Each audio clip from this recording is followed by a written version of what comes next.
morning. My name is Amelia Chambers. Consider our school's safety without the limitations of students' First Amendment rights.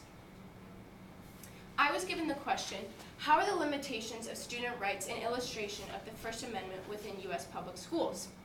Students' First Amendment rights are portrayed within the public schools to an extent of what is appropriate and only limited to what provides the distractions to others in the environment.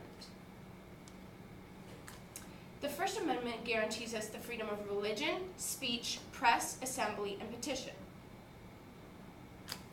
These limitations are an illustration of the First Amendment within any public forum with the consideration of time, place, and manner restrictions. The First Amendment guarantees us the protection of our individual rights. However, it's not absolute. For example, freedom of speech. Under the freedom of speech, expressions such as obscenity, child pornography, among many others, aren't protected. These limitations are regulated through time, place, and manner restrictions, or TPM. This is when, where, and how the form of expression is taking place in. In a public forum, TPM restrictions are easily regulated because expression is not the sole objective to the environment. For example, public schools. Any form of radical expression would be easily regulated because expression is not the objective, education is. Supreme Court often takes these time, place, and manner restrictions and enforces them into their lawsuits. For example, in Tinker versus Des Moines, Tinker wore the armbands to school and suffered consequences from it. In the lawsuit, the question was, did the prohibition violate the students' freedom of speech protections guaranteed by the First Amendment? And the answer was yes. As you can see in this picture, the armbands were quite small and did not serve as a distraction to the learning environment. They actually represented pure speech. So because of this, Supreme Court took into consideration the TPM restrictions and sided with Tinker because he did not interfere with any sort of time, place, and manner restrictions.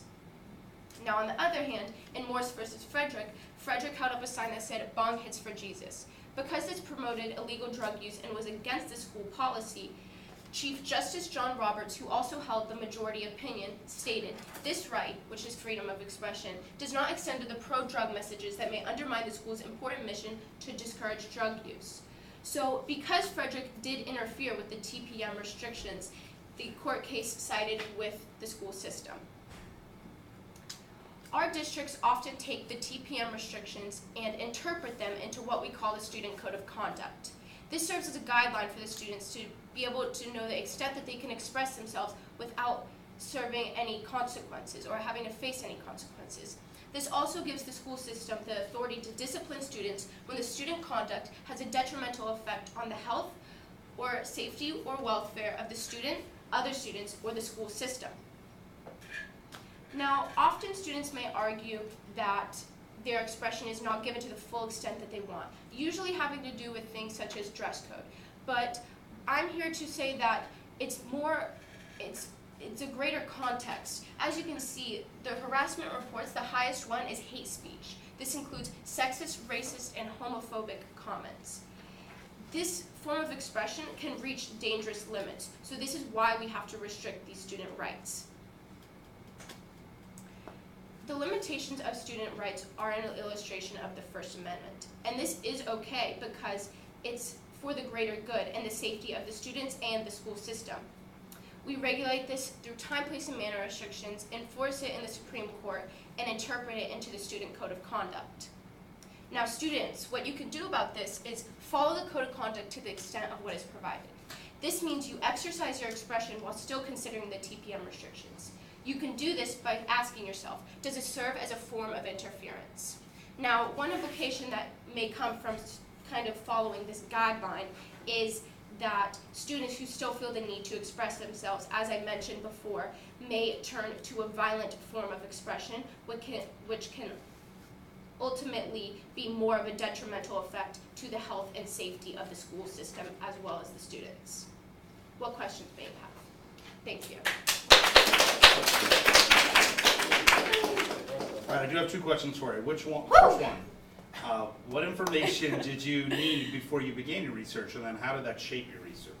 So I needed the information of the time, place, and manner restrictions so I could ultimately put this on why we have them and how we have them, so I could tie it into the bigger picture. Thank you. And the second question, what additional questions emerged from your research, and why were those questions important?